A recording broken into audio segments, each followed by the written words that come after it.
Hey there, I'm Sarah the Skeptical Witch. Thank you so much for joining me on my channel today. I hope that you're doing absolutely fantastic. I know it's been a hot minute since I last filmed a video, so today I just wanted to do a little bit of a brief update video as well as show you my Samhain altar and a bit of what I'm preparing for that since we are entering into the heart of witchy season right now.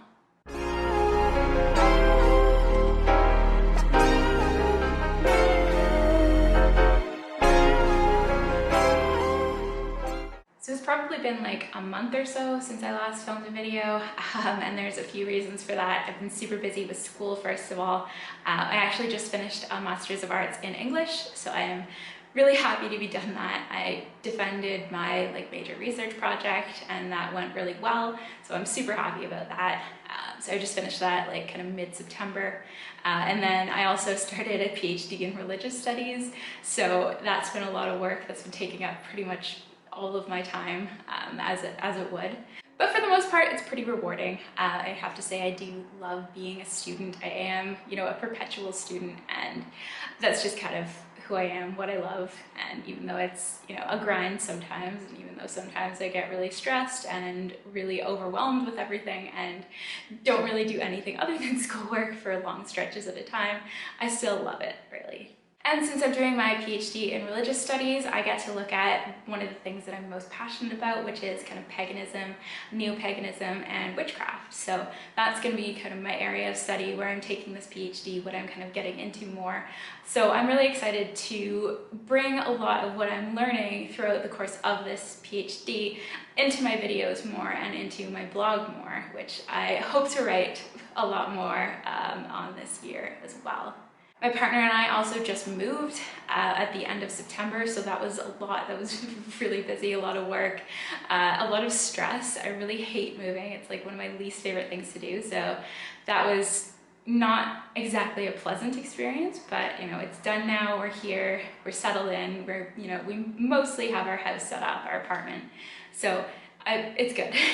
I'm finally starting to relax a little, de-stress a little, at least to do with that. But the absolute best thing that happened since I last recorded is that we got a kitten.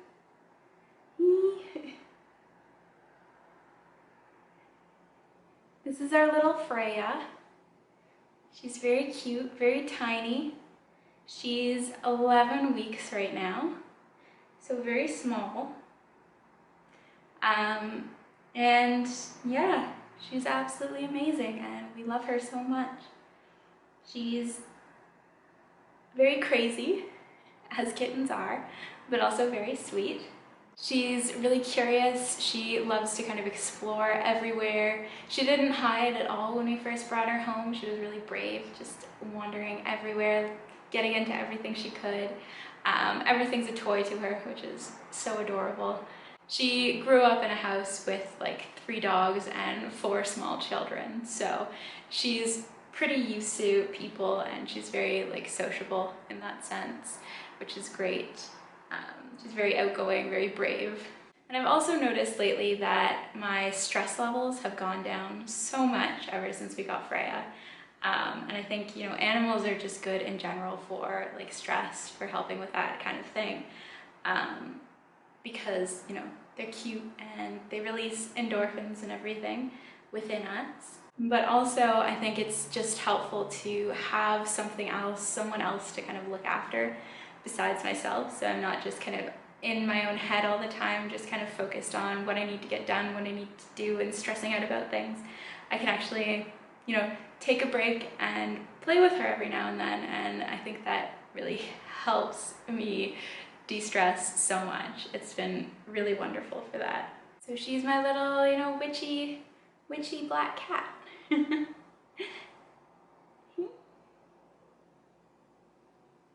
So I just wanted to take you on a quick tour of my altar as well, my Samhain altar, partially because Samhain is my favorite time of the year, one of them. It's the most kind of witchy time of the year. It's also Scorpio season, which is my season, so it's a time of the year that I have a lot of fun with. So as you'll see, my altar is very invested in occult themes right now. It's kind of built around a lot of occult and kind of divination stuff, and that is because Samhain is one of the times of the year, along with Beltane, that people say the veil is the thinnest between this world and the next world. And even though I don't really, believe in the other world the same way that a lot of witches and pagans do, I don't believe in spirits or gods or really anything beyond what kind of science can tell us about this world, I do really like that idea of the thinning veil. I really love that idea of, this world kind of blending over into the next world, and we're kind of at this like mysterious and dark and like, very introspective time as well. So I find this is a really fun time of the year for doing divination and stuff like that, even though, I don't necessarily believe in divination as like signs from, gods or the universe, or like being able to predict the future in any realistic way. For me, divination is definitely more of kind of an introspective kind of thing. It's more about looking at my own psyche and figuring out, what's going on within my own unconscious mind. So for me, this idea that, the veil is thin between this world and the next world, I see that as being more of a thin veil between the unconscious mind and the conscious mind.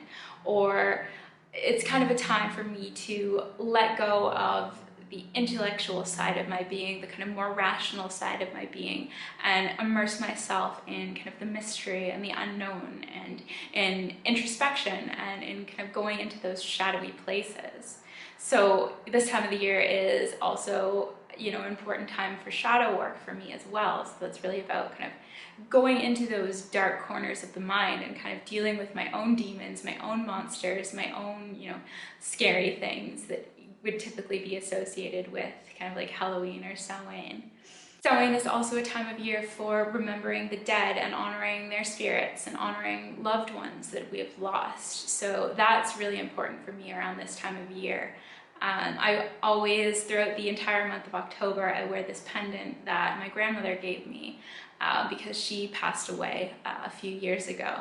So ever since then, I wear this throughout the month of October as a way of remembering her spirit and kind of honoring her spirit, and remembering everything that I loved about her and everything that we did together, and just who she was. So that's really what I like my altar to reflect around this time of year, is this idea of the veil being thin between this world and the next world, whether that's the unconscious mind and the conscious mind, or the living and the dead, the past and the present. It's a time of darkness and mystery and introspection, but also a time of just witchiness and kind of having fun with your inner witch. If you are watching this and you do practice witchcraft or identify as a witch, this is the season to just, embrace that and live that up to its absolute fullest. It is the season of the witch. So with that, I will take you guys on a little tour of my Samhain altar as it is right now. So this is just my office space and sacred space. This is where I do most of my work, the desk over here. And then I have my altar here and just like a bookshelf here. So it's a big room. I'm really fortunate to have a big space for this. I think that I need to fill it a bit more. I'd like to have like a nice reading chair in here that I can just kind of relax in every now and then, especially while I'm doing my readings for my courses and everything. So yeah, this is my altar space over here. I've got it all lit up. And Freya over here being silly.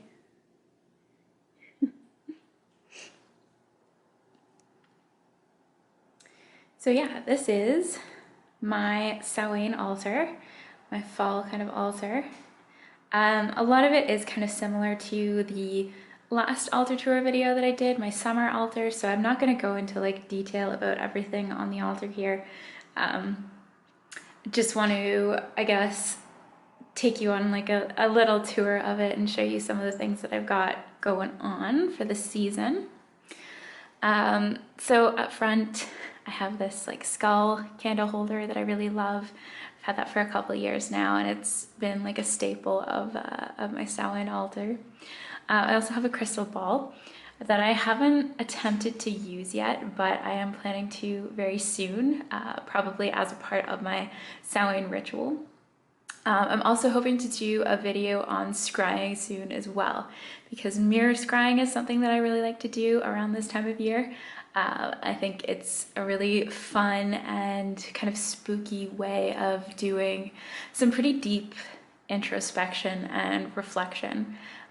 For me, it's not like a way of, predicting the future or kind of using divination in that sense. It's more of introspection, like I mentioned a lot of divination is. So that's that. This is like a bird skull made out of horn. And then I still have kind of the goddess side and the god side also. I like that kind of duality. I'm not a Wiccan again, but that's something that's kind of stayed with me throughout my entire practice. Oh, hi. Hey. What are you doing? You want to see the altar?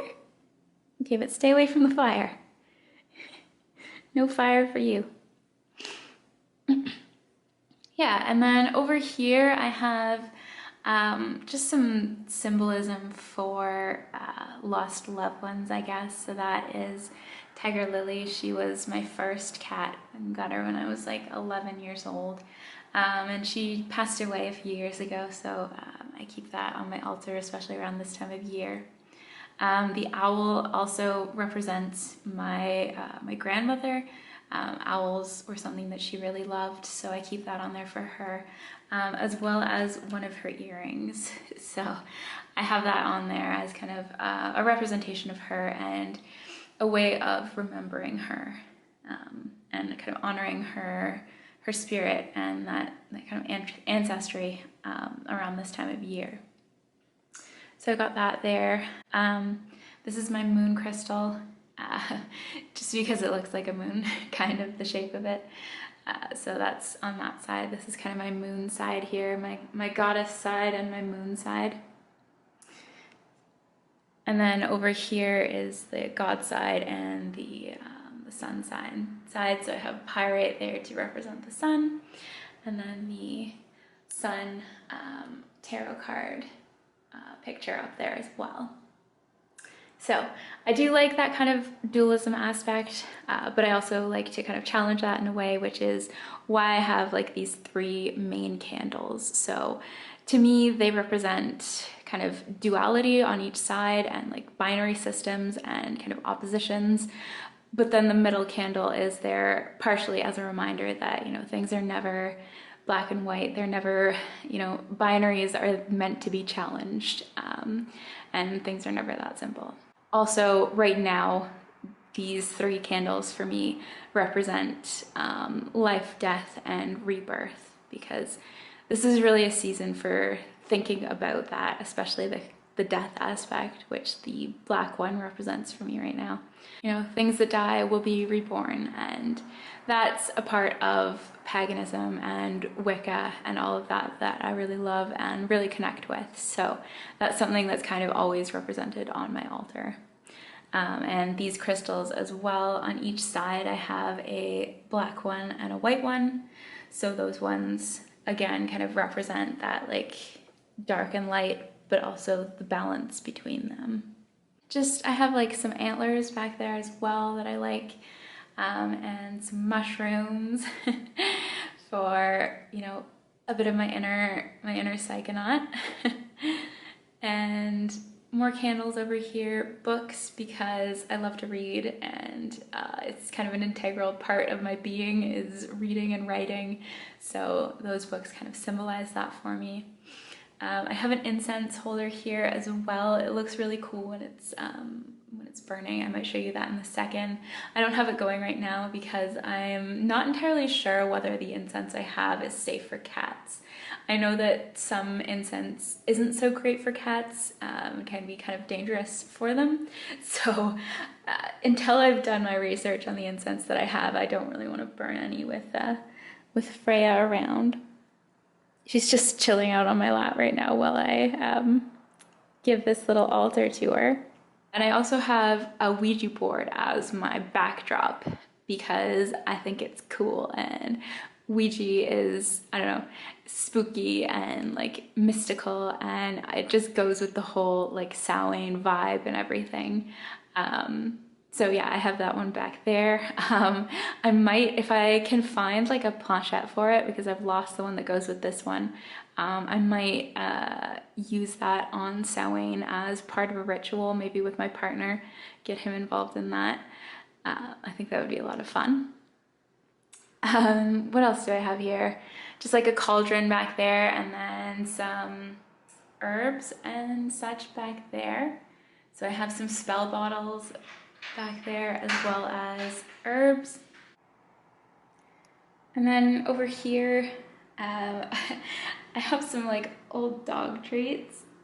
It's kind of gross, but this is just to represent my family dog, Jude, who passed away this summer. Unfortunately, I couldn't find any of the photographs that I have of her to like actually put on the altar or anything else, and I don't have access to a printer right now. So sadly, the dog treats were the only thing that I could find to kind of like use as a means of symbolizing her. But again, you know, just symbolizing kind of lost loved ones.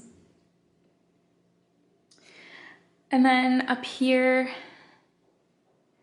these are, I guess, the like some of the images that are important to me. So there's the moon and the sun again, the green man, and then I have a mirror here. What's up? For scrying and everything. And then on this side, I just wanted to put up some pictures to, I guess, I don't know, partially represent the season, partially represent things that are important to me. So this is just an image of Hecate here that I just printed out.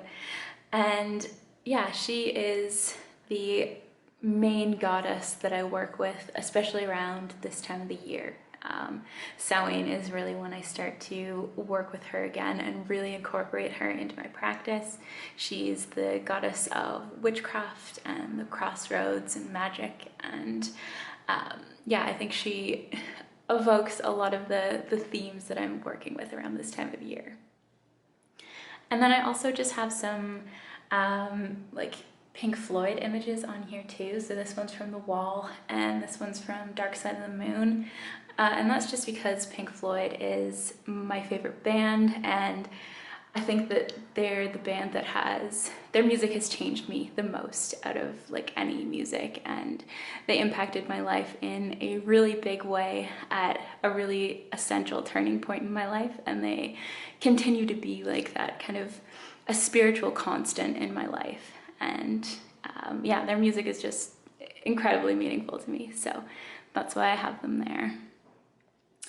And then I have this cat up here as well, and this was painted by Caitlin Page. This is a print of her art, and I love her art. She's an absolutely amazing artist.